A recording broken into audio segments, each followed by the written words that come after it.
Wow. Yeah, it's true, guys. We're back. We went away for Thanksgiving, but I got the whole crew back, and we're going to do this. We got a very special guest. I like this dude a lot. He's always a friendly face in a room, and that's very important, especially here in Hollywood, to have somebody give you a friendly nod, gesture, and say, hey, we got this. So here we go. Hey, we got this. Dave Lowe, right here. What's up? Hey, Hi. look at that. Look at this guy. Look at this guy. I'm here. Now, here's what I love about Dave. Dave, before I tell them what I love about you, tell me when you got out here to Los Angeles, California. Ooh, boy. 1989. How's that? It's Okay. been a long time. 89, I came in 87. Oh, wow. So, yeah. So, the late 80s were a great time out here. I wish I would have taken advantage more of it. I wish I had started actually acting when I first got here because I had a little intimidation factor. Well, tell me about that. Yeah, Wait, no, hang on. Before you tell me that, why did you move out here? Oh, for the business. Straight out for the business. How old were you? I don't want to know your age, but how old were you when you moved? 23. And what were you doing from 18 to 23? I was in college. I went to UC Davis, and I did an internship my final year here for a documentary producer. Okay, so the entertainment was in your blood. You wanted the entertainment world from the get-go. If there's any indication, my dad is a criminal defense attorney, trial lawyer. Okay. There's a lot of similarities. Yeah. Okay, so you get out here when you're 23 years old. Yep. Tell me about why you were instantly intimidated. Oh, okay. Well, first I got jobs by friends of friends, which is the sort of the way it all works. Sure, I think yeah. relationships, which I can see is a theme here. Right. Yeah, I took any job in any part of the industry. From art directing, not art director, but like in the art department. Yeah. First job, assistant film editor, apprentice editor, should I say? Sure. And I ended up editing dailies. Dailies for what? For a movie of the week called Rock. Okay. Hudson. Really? Yeah, I swear to God. Okay. And it was this editor's final hurrah. And he was kind of this bitter, jaded guy who was hilarious. And it's so against my nature, that job, because it's all detail-oriented. You're basically a librarian for little bitty film. This is, that long ago, film. It was 35 millimeter. Okay. I had little envelopes to keep tabs of like 1 frames to 5 frames. Wow. It was tedious. Okay. So anyway, long and short of it, blow past that. I just wanted to be on set, so I want to go. What's life on set? You wanted to be on set to act, or just to be on a set? To act. Well, to be on set. I really wanted to direct, and that's one thing I still haven't. Well, that just came out fast. That's fine. I've done some of that, but I think initially I was like scared to say I wanted to act because everybody acted. So I was like, well, I want to direct too. I just want to be on set and be part of the process. There's nothing more fun than being on a set. No, you feel great. You don't think about any other problems in life. It's the best. It really is. There's something electric about it that's I don't know. It's like everyone's coming together for the same, not for the same purpose around the job, but some people are like, I just want the paycheck. I just want that. Everyone's got their own vibe. So back to had that job, then art department job. Like I bounced around, just from friends to friends and met. And then finally what got me into, which I'm going to lead into casting, I got a job. A friend of mine offered to be a PA. She's like, oh, do you want to Production be assistant. Production assistant, for those who don't know. And I thought, well, if I'm going to do that, I want to do it for the best person around at that time. And are we talking the commercial world or the theatrical world? Because she said, well, that's where you make more money. Because I was Okay. like, well, I got to make enough money to, it was rough. Coming out here, I had a car payment of $157 a month. My dad said, that'll make you get a job. That's true, huh? Yeah, okay. So I drove out here with a car payment, $2,000 in my bank account, and a car full of stuff. And so I worked for Joe Pitka. I was 2 years, 90 to 92. Okay, guys, in case you don't know this, Joe Pitka is the dude. Is he still the dude? I mean, I know he was the dude, and I'm not saying he's lost it by any means. He's not the dude in terms of the productivity he's putting out, but I mean, he still works. I just think he's not as there's other options out there now. Right. Like there weren't as many directors. No, exactly. He was the guy who directed the famous Apple commercial where that girl is running down and she throws the hammer into it and it introduces the Apple computer. I don't know if you know what I'm talking about. Yeah, no, I know what Okay, you're talking yeah. So he is gigantic, but please go ahead. Yeah. So basically, once I got that job, You worked on set with Joe Pytka. first in the office. Okay. You have to start out as in the office, and then they realize you're not a knucklehead, you're some kind of competent, they'll bring you on set. Okay. You get on set. Tell me, is the folklore about him as big as they say it is? It's absolutely true. Okay. There's not and then some. I think everything you've heard about him is true, and then some. Did you learn from him? Just because Yes. he's a mad genius, it seems like. He kind of is. I think the thing, aside from his odd bullyish personality traits, He's a very tall guy with Yeah. long gray hair. look him up. Yeah. He was just awarded the DGA, Directors Guild of America, gave him the Lifetime Achievement Award of the Commercial Director last year. Right. So I mean, he's amazing. And when he would hold court and sit and chat with you and talk to you about how to be a director, what you should do. Like, he's very generous in some regards, and then it'd kind of flip on a dime, and then he'd be just to say, yeah. I had a callback with him, and from the audition, I was clean shaven, but by the time the callback happened, I had a mustache. Oh yeah. And he goes, "Hey, Clint, what's up with the mustache?" I go, "It's for a part." "Oh, so now you're Robert De Niro?" And that was it. That's the last time I saw him. Okay, but go ahead. Yeah, that's funny. That's so typical. Yeah. Yeah. And then you just got to be like, yeah, I am. Yeah, well, no. So you gonna hire me or not? No, yeah, he Yeah, didn't. you didn't. Damn that bastard. So after that, well, I had a falling out. Let's just say I had a With falling him? out. Yeah, that's why I stopped. Basically, it came to without getting into it. Yeah. There was something that happened that I had to. It was a minor thing. Was this on a live set, or was Yes. this so people were watching this whole thing happen? No, it had something to do with, like, we just shot for 14 hours, drove out to the desert for a sunrise shot for a freebie for a buddy of his, and they were looking for the key, and I had it in my pocket, and it was one of those, it delayed by 5 minutes. And you 5 don't minutes too delay long, Joe though. Yeah, you for don't. 5 minutes. No, gosh. I mean, It was one of those where you're like, okay, I haven't slept in 18 hours. Okay. So what happens? So then I apologized. The producer's like, you need to apologize to him. So I apologized to him, and he's like, hey, don't worry about it. Joe said, "Don't worry about He it." said, don't worry about it. But I was strategic because I apologized in the van with all the agency guys. Okay, So I thought, that's well, you know nice. what? Well, yeah, I'm not going to, like, do it in a dark alley and get my ass kicked. So, yeah, so I thought all was good. But then the next day, then 2 days later, I go back to work. And they're like, yeah, come in the office. The producer's like, yeah, Joe doesn't want to see you on set at all. And they're like, but we want to keep hiring you. And I'm like, well, that's kind of awkward. And I don't want to. I'm like, look, I'm here to work. So I can't. I tried it for like 1 day. It was I'd awkward. be too scared. Yeah, it was forget too that. weird. And then I was like, you know what? I'm done, you guys. Thanks. And were you still wanting to be an actor yeah. at this time? So you were thinking, "Oh man, he's never going to hire me." I wasn't worried about that because I don't Okay. think he would have hired me anyway. Okay. All right. So, And so I started taking acting classes, and then by the time, basically, I got really focused and got very clear and thought, I was watching all these actors on his sets going, oh, I can do this. Like, there's no reason I shouldn't, like, what am I scared of? Or what am I intimidated about? Yeah. And I'd done some theater in college, but it's different, but still, it's theater. You're sure. acting. Yeah. So I took acting classes and continued to be in the class. And then, here's the connection. Okay, here it comes, guys. Here it comes. Kathy Carlton. Kathy Carlton, a Was great working at- casting director. Amazing, and she's an amazing person. She really is. And she was working at Pytka as executive producer bidding jobs. Okay. And then there was a break. This is before my, I got fired, I guess, so to speak. Sure. My first time. Yeah. Look at that.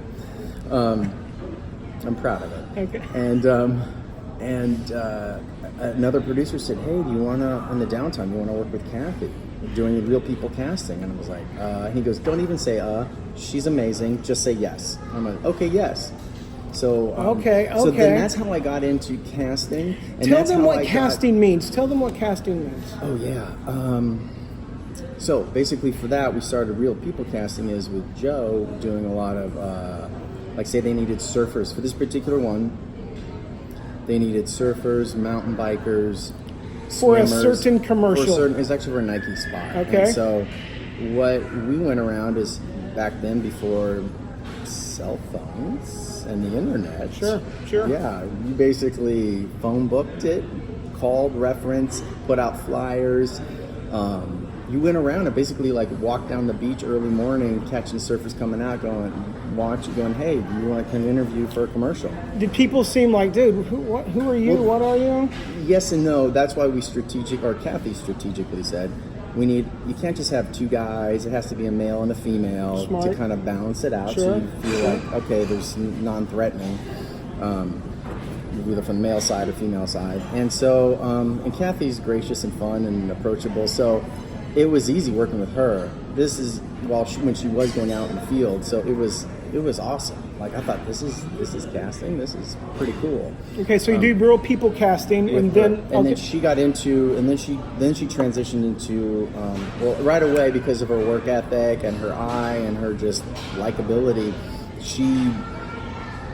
her career took off. Oh wait, so you're telling me Kathy at first was just a real people casting director? Okay, I didn't know that. Okay, well, see, I learned something. And I met her too from Pit Cub, but also I was swimming because I played water polo in college, and then I started swimming as Masters Aquatics, and she was in triathlons. Actually, I found her apartment next to mine, like in Venice. Wow, Just our lives sort of like connected, and so she was really cool and took me under her wing. And nice, what a great person! And got me my first agent. How did she get you your first agent? She says, "Do you need an agent? Here, let me call somebody for you." Yeah, right she basically there? called, and I went a couple interviews, and I'll just say I choked. I did say it the first time. Yeah. I still. Such It an happens. idiot. Oh my god, I was so nervous. Yeah, I blew it. I'm turning red. It's still there. Yeah, it was pretty embarrassing. Okay, but you end up getting an agent. Yeah, getting an agent, and it took about 6 months to a year before I booked a job, and then lightning struck. Here's the commercial that I remember most about you. A Red Lobster commercial. You remember that commercial? I ate a lot of crab. I feel like it was for Crab Fest, Yeah, I believe. it was Crab Fest. Oh, yeah. But I feel like they cut it into a whole bunch of different commercials. They did. Like that was probably they did. Was that your best commercial ever? Financially, that was the top 3. Can you just tell me the neighborhood financially? What a good one of your good. You don't even have to say the figure. But just let them know about the good old days of making lots of money in the commercial world. Yeah, it was nice. Basically, that helped me buy my duplex. Really? Yeah, that, and then a Cheerios.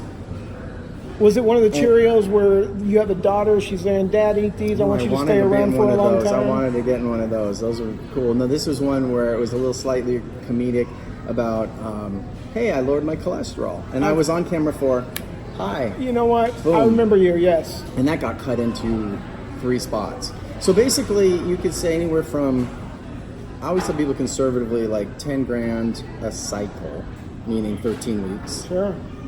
So basically, I mean, that Red Lobster, I want to say Red Lobster was like $70,000. Really? Sweet. I noticed after that, they just stopped using people and just food product. Because there was about 6 of us in it. Yeah, I remember this. You guys looked like you had the best time on the beach, right? And it was a really good time. And they kept putting fresh crab. Normally, I recommend don't eat because you'll get sick. Sure, yeah. But it was tempting because it's like crab. fresh crab. And there was like pulling out the shell, putting on the plate. There was a person sitting right under the table, like here. And they were putting on the thing, and it was just like, just smile, just laugh, just eat. I was like, this is the life. I love it. Shout out in Point Doom. I'm like, I love this business. Okay, that's the cool thing about this business. They'll take you places you've never dreamed of. Yeah. Okay, so you are casting and acting. Yeah. Tell me Did it start helping you that you were seeing a lot of sessions, the way that people were acting, so it helped you with your audition? Obviously, I'm sure you get that question a lot, but let's go ahead and get that out of the way. Yeah, oh, totally. It helped indirectly. Let me cut to one question. People always assume, though, just to get that out of the way, is that, oh, you put yourself on tape, you get a job. It doesn't work that way. No. Because I represent, I mean, there are people who do that, but I think it's too risky because you don't want to piss off your boss. Basically, you're representing the casting director first. So I'm there to keep up their reputation, get the best performance out of everybody that's coming in the room. Like, I take pride in that, and I want it to be this. And that's why I love actors. I'm an actor, and I love people. So I want everybody to get a callback. My goal is to, like, get the best performance. You know, I'm that guy. Dave Reifschneider, he and I have this whole thing about, we have the same philosophy. Like, we want the best performance. So, but cut to the other part about people used to assume, like, oh, you just put yourself and get a job. I'm like, if it was that easy, why would I still be running casting sessions? Like, to just book myself so much. Very true, man. It only helped. I booked one job that way where I ran the session, and actually it was my first national with Kathy. Steve Chase was the director. I'll never forget. Was this on Bundy, the old Bundy West Side casting? Okay. Yes. And Steve Chase was the director, and it was an AT&T spot, and I auditioned for it as like surfer. Basically I'm running the callback, and you go, so Kathy's like, now come on. So I left the room, came back in. She had someone operate the camera, did my audition, came back in, and they were like, oh, hey, you look like the guy who just came in. I was like, yeah, it's my twin brother. Wait, did they really not know that was you? No, they were messing around, but trying to make it sure. So long and short, that's the only time I ever, like, booked a job in, like, 22 years of working that I was running the session and booked a job. Awesome. Okay. So, well, get that out of there. I say it's awesome. I mean, there's only one, but yeah, that is awesome. No, that was a big one. Yeah, no, that is awesome. I flew to Montreal, made a crap load of money. See, I love it when they fly us places. And I'm still in contact with 3 of the people from the shoot. All right, what Dave does, Dave runs the camera when we audition. When we audition, that's why I'm saying it's always a nice, friendly smile when I walk into the audition room and he's running the camera. It's very nice. But then at the callback, you're not really running the session anymore. No. The director is. Yes. Now, do you have actors, because you are such a friendly guy with this actors, because you are an actor, do you have actors calling you up going, hey man, did they say anything about me at the callback? That's a great question.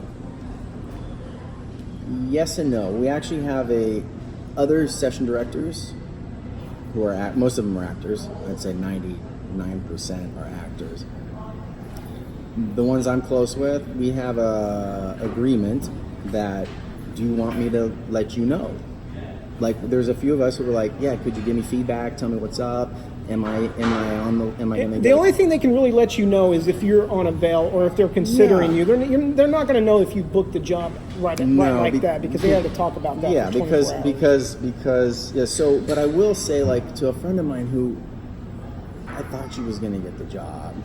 They loved her, and she's like, God, I thought I was going to get it. I go, it had nothing to do with you. Actually, they said literally verbatim. The director had just done a feature with Kate Blanchett, and he said, she's kind of Kate Blanchett pretty, like too pretty to be a hockey mom. Okay, yeah, I can see that. And I'm like, that's a good compliment. Yeah, that's a great compliment. I mean, it's not going to pay the bills, but it's a great compliment. Yeah. But it was, so she's like, wow, that's nice. I go, well, and here's the thing, people forget, and it really is true, that you leaving an imprint in their minds, and whether they remember exactly where they know you from, or whether they worked with you, or just have seen you in callbacks, that comes up. That's the one thing in the room that I see that, it sucks in one sense when you're not in the room. You go, wow, I don't know if they'll ever remember who I am. But guess what? They do. Okay. People do. Great. And so own that. And I think that's part of the empowering thing of, like, what I like to get across in actors is that you're being on the other side and seeing so much, is that A, they remember you, and B, you can never screw up so that here's the flip side too, is like in a first call audition, people get upset like, oh my God, I blew it, I was horrible, I choked. I'm like, look, we're our worst critic, and it's about numbers. So honestly, if people worry that, the casting director will never bring you back, let me just disclose something. The casting director never really sees your performance. They're watching on the monitor, because usually they have multiple jobs, but they're not going to go, oh, that was horrible, don't bring Clint back in. They'll say, Dave, if they see something they don't like, or they trust the session director enough, I'll redirect it and get rid of the crappy take. So let's talk about that. Here, Frank, is this a true thing? Frank. I'm saying the word frank.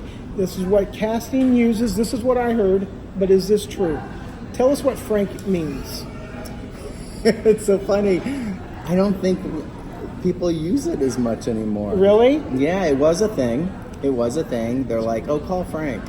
Like, you'd get a phone call because the casting... Because the actor was so bad. They're like, holy crap, how did I let that person in? Yeah, and how did I pick them and they really choked? And then if you hear the word frank, that means they're going to erase your entire take. So no one ever sees it. So you're saying that that's not really as true as much as it used to be. It used to be a thing. Yeah. Like, okay. Because I started running sessions in 95 and stopped in 2002. But between 95 and 2002, it was every day. Okay. Because I think because it wasn't digital too, that you had to do it right then. Because now we can do it later. Here's the thing. Because of LA Casting and how everything's on the web, the casting director can preview and hide people. Okay. People get hidden. Really? Yeah. A lot? You would never get hidden.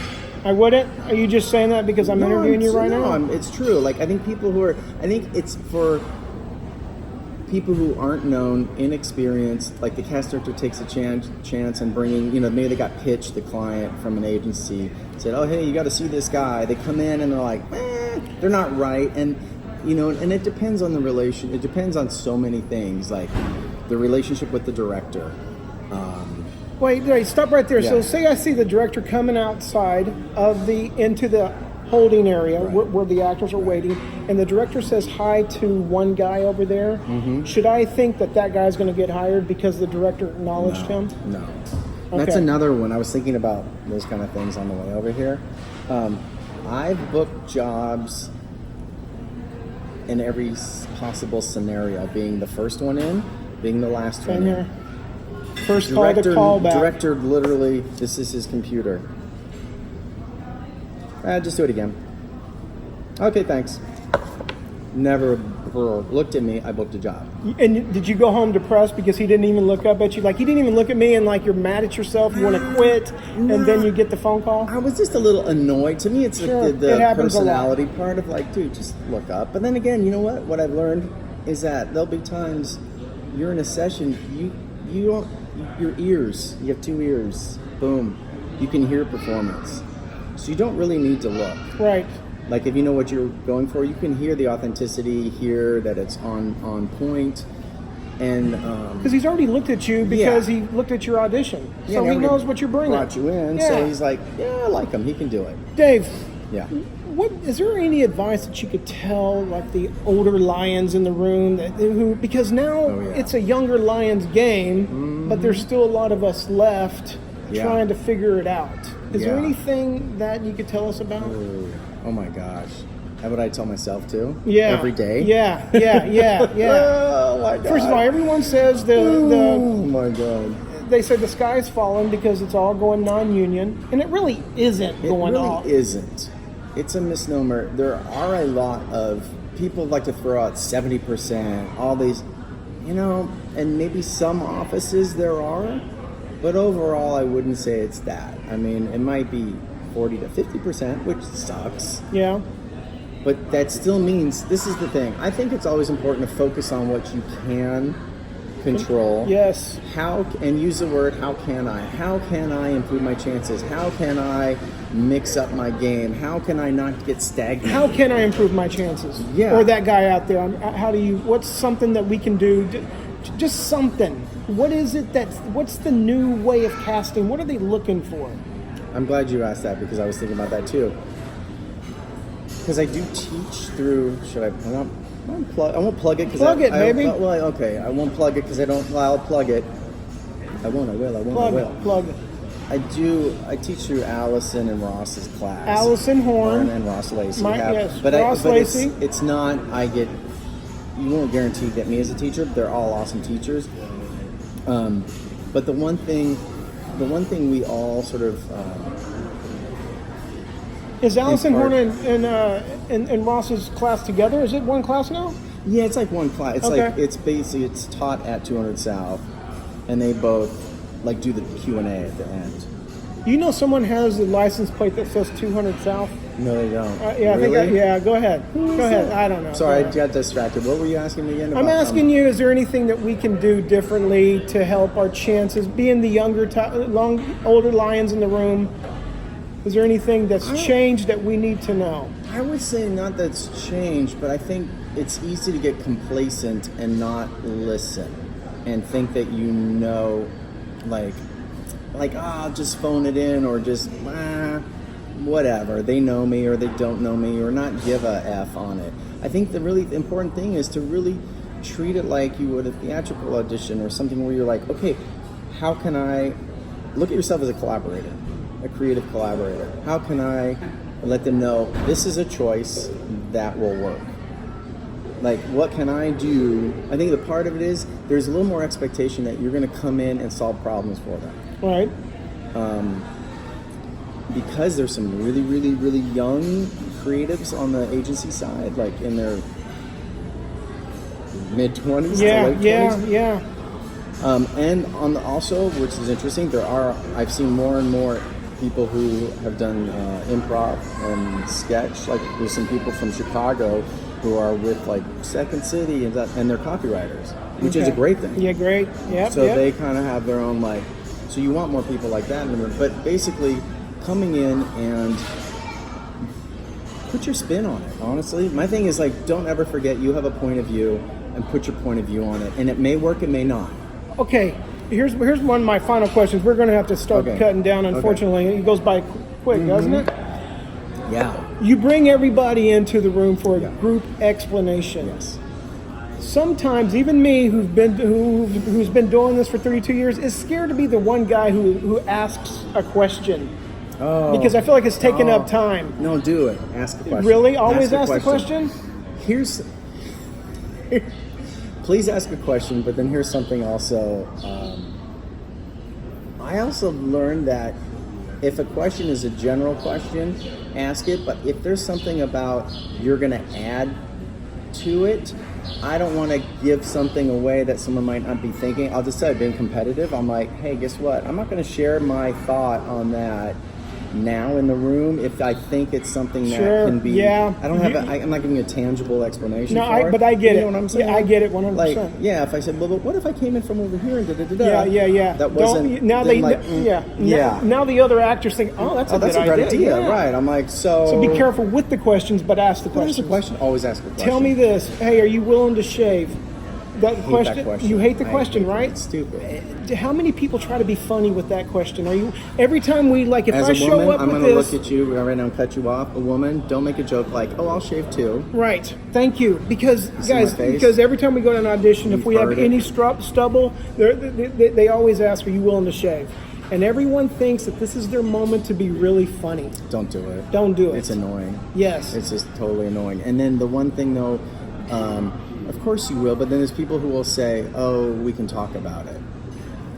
That puts people off. Yeah, okay, that's good I understand to know. if you should just say, "Hey, I need this for a role," or if it's your look that you book with it, just say yes and just deal with it then, because otherwise, you come off as a little arrogant, honestly. Okay. And this question happens a lot. I don't know. Should you be clean shaven for an audition these days? Doesn't well, matter, I right? happen to shave because I have an audition after this Show for off. Brother. I know. Look at that. Look at that. Smooth, babe. Wow. Oh, show off because I have an audition. Yeah, the first time in Woo! Okay. 2 weeks. Man, I hate the fact that we got to end this, but we Me do. too. Me too. Dave, anything else you want to tell them? Anything? Yes, I do. I have one quick thing that I tell everybody in class and that I learned from an amazing actor. In a callback, here's the deal. Director throws a redirect at you, says, oh, hey, do it again, but quicker. Or do it again and be funnier. Or do it again and or find a nuance. Give you some specific. The best thing to do is go, oh, you mean like this? And then act it out for a moment. Here's why. It gives you that chance to go whether you're in sync with that director. That's a good.